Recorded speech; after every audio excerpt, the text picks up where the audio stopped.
साधक गौरव आचार्य श्री पुलक सागर जी के प्रवचन और लेटेस्ट धार्मिक भजन व कार्यक्रम निशुल्क देखने व सुनने के लिए हमारे YouTube चैनल जिनशरणम मीडिया को अभी सब्सक्राइब करें और बेल आइकॉन पर क्लिक जरूर करें। महाराष्ट्र की पावन धरती आज गदगद है। गदगद इसलिए है कि महाराष्ट्र की धरती पर एक नया इतिहास लिखा गया, गढ़ा गया है, जहां जिन शरणम पावन तीर्थ की आज महामहोत्सव की झलकियां गगन भी देख रहे, दिगंबर भी देख रहे, श्वेतांबर भी देख रहे, पीतांबर भी देख रहे, नीलांबर भी देख रहे और हमारे जैसे रक्तांबर भी देख रहे हैं। तो धन्य है महाराष्ट्र की धरती, ये भूमि धन्य है जहां दो देखो परम पूज्य महाराज जी के पूज्य गुरुदेव। अब नाम लेने में हमारी धृष्टता होगी, हमारी आयु छोटी है, बुद्धि छोटी है, ज्ञान छोटा है और छोटी मोटी नदियां बड़े बड़े सागर से भिड़ा नहीं करती हैं। तो पूज्य महाराज जी के गुरु जी जो हमारे ही बुंदेलखंड के हैं और महाराज जी से मिलने के बाद हमें ऐसा लगो कि अब हम अपने ही घरे आ गए। अच्छा सुनो, 100 दंडी एक बुंदेलखंडी, कोई साधारण नहीं होते बुंदेलखंडी। ऐसे पूज्य महाराज जी आचार्य चरण पूज्य मुनि जी महाराज जी जो 1500 किलोमीटर की पैदल यात्रा करके हम सबको, आप सबको कृतार्थ करने के लिए अपने तपोबल से, सिद्ध बल से, ज्ञान बल से, बुद्धि बल से, विद्या बल से हम सबका कल्याण करने के लिए यहाँ पर अवतरित हुए, विराजमान हुए, पधारे हैं। ये हम लोगों का सौभाग्य नहीं, परम सौभाग्य है। अच्छा, एक आचार्य गद्दी तो लगी है बगल में, देखो गुरु और शिष्य 3-3 पीढ़ियां जहां बैठी हों, नीचे आप महाराज जी के, हम महाराज जी के कृपा पात्र, महाराज जी जिनके कृपा पात्र वो वहां विराजमान है। 3-3 गद्दियां एक साथ जहां लगी हों, 3-3 पीढ़ियां जहां एक साथ बैठी हों, समझ जाओ भूत भविष्य वर्तमान तीनों सुधर जाने वाला है। तो परम पूज्य आचार्य चरण श्री मुनि जी श्री पुलक सागर जी महाराज जी के चरणों में भी नाक रगड़ कर प्रणाम करते, पूज्य महाराज जी के चरणों में भी नाक रगड़ कर प्रणाम करते। हमारे बगल में ज्येष्ठ भ्राता लंदन में भी राम नाम का बंधन कराने वाले श्री राजराजेश्वर जी भी विराजमान हैं, उनको भी सीताराम। उनके बगल में स्वामी नारायण संप्रदाय के प्रवर्तक और स्वामी नारायण संप्रदाय की परंपरा का निर्वहन करने वाले पूज्य महाराज जी भी विराजमान हैं, उनको भी श्री सीताराम। और जितने भी प्रियजन, महाराज जी जब बोल रहे थे तो बड़े बड़े अध्यक्षों के नाम बता रहे थे, तो बड़े बड़े अध्यक्ष आ रहे थे, कोई फूल माला दे रहा था, कोई माला दे रहा था, कोई किताब दे रहा था। अब इतने अध्यक्ष आ गए कि नाम लेने में हमें फिर टेंशन हो जाएगी, एक अध्यक्ष का ले लो तो दूसरा नाराज ना हो जाए। इसलिए जितने भी सन्मुख सामने जो जहाँ विराजमान, सिया राममय सब जग जानी, करहु प्रणाम जोरी जुग पानी, सबको सीताराममय मान करके हम प्रणाम करते हैं। और जय जिनेन्द्र, जय जिनेन्द्र, जय जिनेन्द्र, हर हर महा। आज हमारा सौभाग्य जागा। देखो रामायण में 2 पंक्तियां हैं, गोस्वामी श्री तुलसीदास जी ने एक जगह लिखा, पुण्य पुंज बिनु मिलहि न संता, लेकिन दूसरी जगह दूसरी चौपाई लिख दी, बिनु हरि कृपा मिलह नहीं संता। तो किसी ने तुलसीदास जी से पूछा कि हमें संत मिल गए, अब हम ये निर्णय कैसे करें कि पुण्य से मिले हैं या भगवत कृपा से। तो बड़ी अद्भुत दया की तुलसीदास जी ने मुस्कुराते हुए कहा, गुरु कृपा से तुम संत के पास चल कर जाओ तो समझना पुण्य उदय हुए हैं, लेकिन संत चलकर के तुम्हारे पास आवे तो समझना भगवान की कृपा हुई है। तो पूज्य महाराज जी के गुरु जी 1500 किलोमीटर की पैदल यात्रा करके आए हैं, तो ये हम लोगों के ऊपर भगवत कृपा है कि दर्शन करने का सौभाग्य मिला। हमारी आंखें तो आज गदगद हैं। अब सागर के सामने ये नदी बोले क्या, जिनके नाम के पीछे ही सागर लगा हो, जो ज्ञान में भी सागर हो, बुद्धि में भी सागर हो। हमारे जैसा अकिंचन बालक, हमारे जैसा साधारण बालक क्या पुष्पांजलि, वाक्य पुष्पांजलि चढ़ा सकता है, क्या वाक्यों को अर्पित। लेकिन कई बार शिष्य को कई बार बच्चे को, कई बार मित्र को, कई बार अच्छे जो है सहयोगी को, अपने कई बार दास को स्वामी के सामने, शिष्य को गुरु के सामने, पुत्र को पिता के सामने अपनी परफॉर्मेंस दिखानी चाहिए प्रमाण पत्र लेने के लिए। हाँ, ये हमारा सौभाग्य है कि हमको जिन शरणम पंच कल्याण महामहोत्सव में आने का हनुमान जी की कृपा से और पूज्य महाराज जी की आज्ञा थी। आज्ञा को हम कैसे टाल सकते हैं? ऐसा दुराग्रह तो हमारे अंदर हो ही नहीं सकता। तो बागेश्वर धाम पर 1 मार्च से 8 मार्च तक महाकुंभ लगने वाला है। लगभग 30 लाख लोग आने की तैयारी चल रही है। कन्या विवाह महोत्सव है और हर बेटी को एक एक मोटरसाइकिल दी जा रही है। लेकिन हमने कहा कि अब चाहे जो हो जाए। सो कल था मंगलवार और कल था दरबार। दिन भर हमने भभूति बांटी, फिर भूत भगाए।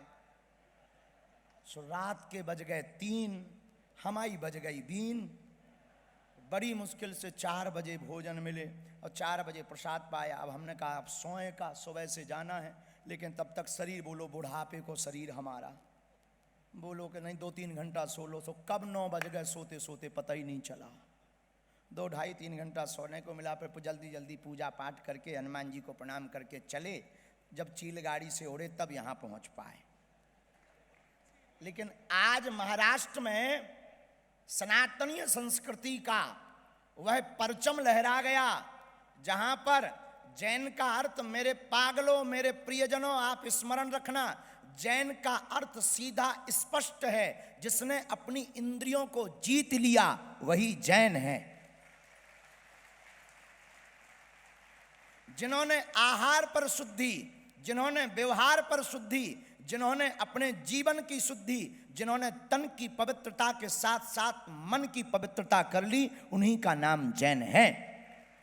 और ये कहते हुए हमें गौरव है कि हम उस भारत के रहने वाले हैं और हम उस परंपरा के रहने वाले हैं और हम उस परंपरा के साथ बैठे हुए हैं। जहां पूरी दुनिया में जाने पर जब हमें भोजन की दिक्कत जाती है तो हम भी हवाई जहाज में मुस्कुरा करके कहते हैं कि हमें जैन मील, अगर जैन भोजन मिल जाए तो क्या कहना।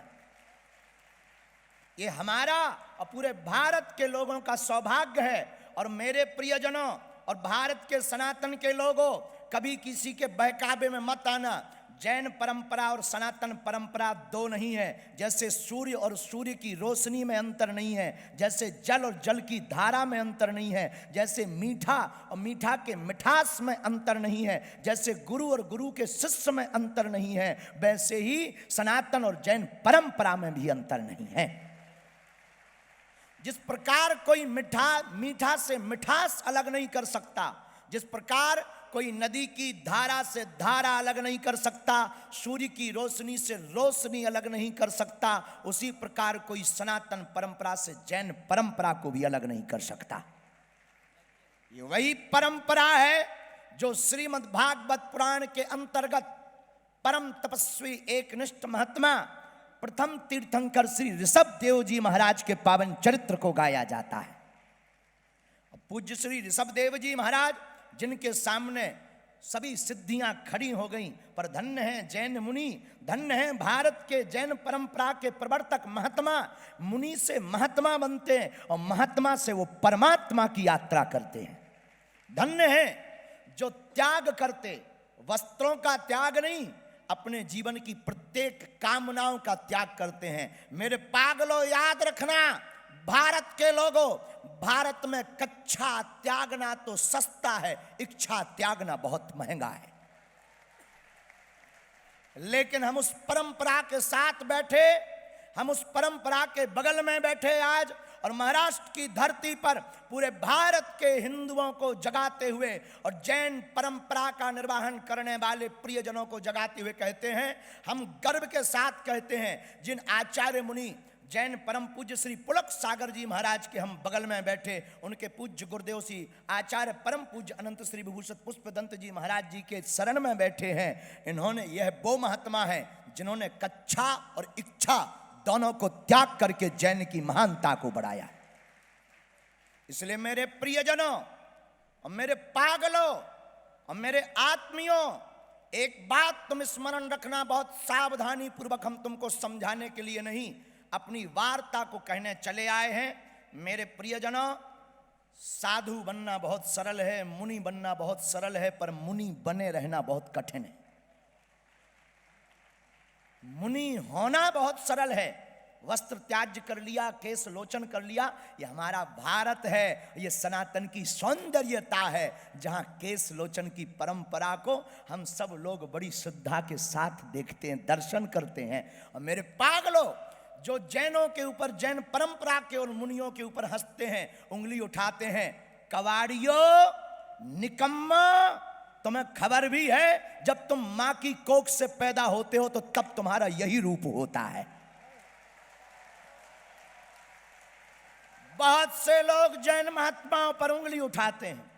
एक आदमी हमको मिला, अब ये नहीं बताएंगे कि वो तुम्हारे बीच का था, क्योंकि हमें 2 घंटा टिकना भी है, वापस भी जाना है, इसलिए हम तुमको नहीं कहेंगे कि आप लोगों के बीच का था। हमारा चेला चंगीलाल, तो हमारा एक चेला चंगीलाल, वो हमको मिला। ये क्या पागलपन है, कपड़े त्याग कर समाज में घूम रहे हैं, ऐसे रहने में अच्छा है क्या? हमने कहा, ठटरी के बरे नक कटा आगी के लगे, गलती तूने की। वो कह रहा है ये गलती कर रहा है, समाज को नंगा कर रहा है। हमने कहा, ठटरी के बरे गलती तू कर रहा है, तू नंगा आया था, तूने कपड़े पहन लिए हैं। ये तो वास्तविक शाश्वत रूप का परिचय करा रहे हैं, ये तो वास्तविक मूल तत्व का परिचय करा रहे हैं, ये तो वास्तविक तत्व ब्रह्म का परिचय करा रहे हैं, ये तो पंच तत्व का परिचय करा रहे हैं, ये पंच कल्याण परंपरा का निर्वाहन करवा रहे हैं। और यह आत्मा से परमात्मा के बीच में मिलने का जो पर्दा है, उस पर्दे को निकाल करके आत्मा और परमात्मा को एक करवाने का काम करवा रहे हैं।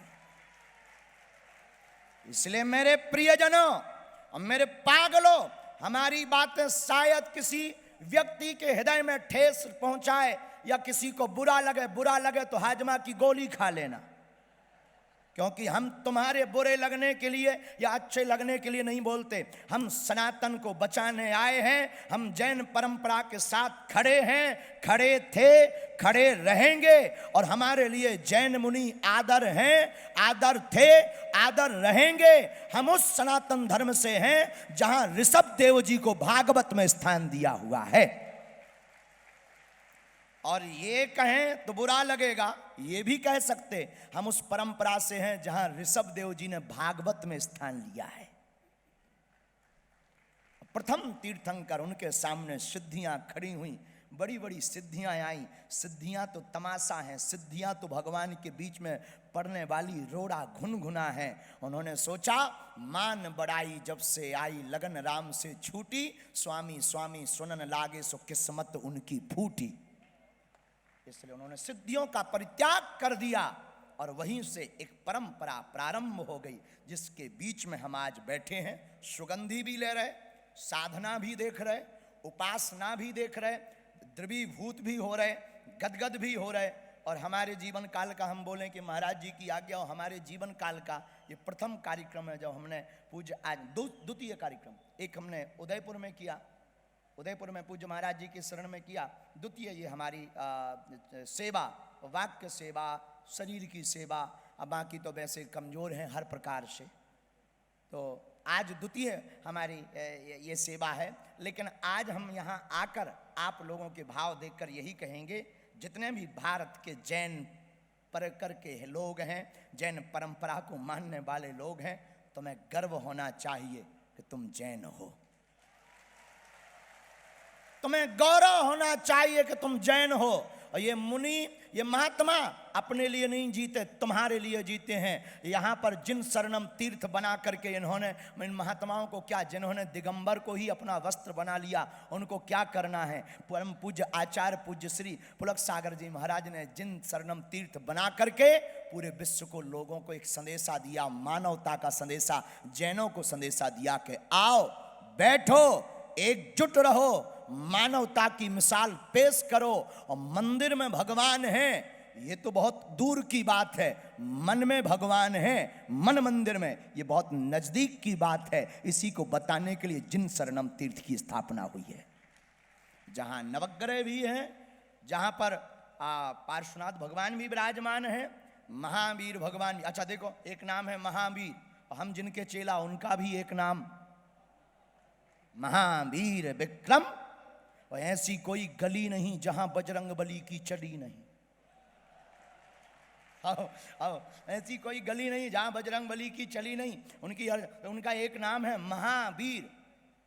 अच्छा, महावीर का मतलब महान वीर, जिनके सामने बड़े बड़े। अच्छा, रामायण में 3 वीर हैं, लक्ष्मण जी वीर, राम जी रघुवीर, हनुमान जी महावीर। तो हमें तो कभी कभी महावीर नाम सुनकर के अपने महावीर याद आते हैं कि वही महावीर महावीर बन करके आए हैं। इसलिए मेरे प्रियजनों, ज्यादा बात नहीं कहेंगे, क्योंकि जिस प्रकार शुगर वाले को रसगुल्ला मिल जाते हैं तो वो रसगुल्ला नहीं छोड़ता, उसी प्रकार वक्ता को माइक मिल जाए तो वो माइक नहीं छोड़ता है। आदत होती है, तो इसलिए हम ज़्यादा नहीं बोलेंगे, कई बार वरना धृष्टता हो जाएगी। लेकिन महाराष्ट्र सरकार के सभी हमारे प्रियजन जितने हैं, हम यही कहेंगे, जिन शरणम धाम को तीर्थ घोषित किया जाए। और देवेंद्र जी हमारे बहुत प्रिय हैं, हम उनको पूज्य महाराज जी के भी बड़े लाडले हैं। यहाँ पहुँचेंगे भी वो शायद कल परसों में, कोई बता रहे थे हमको रास्ते में, और हम उन तक ये चर्चा पहुंचाएंगे। जिन शरणम पावन जो पंच कल्याण महोत्सव यहाँ मनाया जा रहा, इसे तीर्थ स्थल घोषित किया जाए, ताकि पवित्रता बनी रहे, स्वच्छता बनी रहे, और हम सबकी आस्था निष्ठा प्रबल रहे। आज इस महोत्सव में जितने भी अध्यक्ष, जो भी इंद्रायणी पद पर, सचिव पद पर विद्यमान हैं, जो भी इस परंपरा का निर्वाहन करने के लिए भगवान ने चुना। देखो, जनता जिसे चुनती है वो संसद में बैठता है, लेकिन महावीर जिसे चुनते हैं वो यहां सत्संग में बैठता है। तो आप लोगों को भगवान पार्श्वनाथ ने चुना है, आप लोगों को भगवान महावीर ने चुना है, आप लोगों को भगवान प्रथम तीर्थंकर जी ने चुना है। इसलिए आप सौभाग्यशाली हो के यहां बैठे हो, वरना हो सकता था पौवा के अड्डे पे बैठे होते। बुद्धि है वो तो कहीं भी लग जाती है, पर बुद्धि तुम्हारी शुद्धि है। कई लोगों की मति श्रीमती आने के बाद खराब हो जाती है, तुम्हारी नहीं है। अपनी मत समझना कि तुम अपनी पत्नी को देखने लगो। हाँ, तो यहाँ तो हम बचा लेंगे, घर पे तुम्हें कोई नहीं बचा सकता है। घर पे आप अपने लेवल से बचना। इसलिए आप जितने भी प्रियजन हमारे परिवारजन हैं, आप सबको पुनः पुनः सीताराम। इस जिन शरणम पावन तीर्थ में आते रहो, मुस्कुराते रहो, गुनगुनाते रहो, गीत गाते रहो, नमोस्तु कहते रहो, जय जिनेंद्र बोलते रहो, और आते जाते बने रहो। कब हंसा करो, हंसाया करो। जिन शरणम तीर्थ तुम्हारे बाप का घर है, आया जाया करो। तो ये पावन तीर्थ बड़ा अद्भुत है। अब पूज्य महाराज जी के चरणों में पुनः नाक रगड़ के प्रणाम, क्योंकि हमको धाम पर पहुंचना है। वहाँ दरबार की हम 5 बजे की बोले आए थे, बहुत लोग बैठे थे, बोले गुरुजी कहाँ। हमने कहा बस अबे आए अबे आए अबे आए। खैर हमारे 2 मिनट 2 घंटा में होते हैं, ये दुनिया जानती है, उसमें कोई संदेह नहीं है। अपन साफ साफ बता देते हैं, झूठ नहीं बोलते हैं। और अब भूखे भजन न हो गोपाला, हम तो ऐसे ही सुबह से चल रहे, कुछ नहीं मिलो। हवाई जहाज में भी धरे थे, आगे के लोगों सैंडविच चाउमीन, अरे हम कहे जी हटाओ, अपन हाँ तो सीधो साधो। तो हम जो है महाराज जी को प्रणाम कर रहे, और पूज्य महाराज जी पूज्य महाराज जी के गुरुजी आचार्य जी से प्रार्थना है कि अब कभी आपका प्रवास छतरपुर बागेश्वर धाम हो गए तो एक बार की यात्रा हमें वहाँ सेवा करने का और आहार के लिए हमको सेवा मिले, हम निवेदन कर सकते हैं। कृपा आपकी है, आपकी कृपा के अलावा कुछ होना नहीं। और हम बुंदेलखंडी हैं तो हमारा अधिकार ज़्यादा बनता है, क्योंकि हम आप ही के जिला के हैं।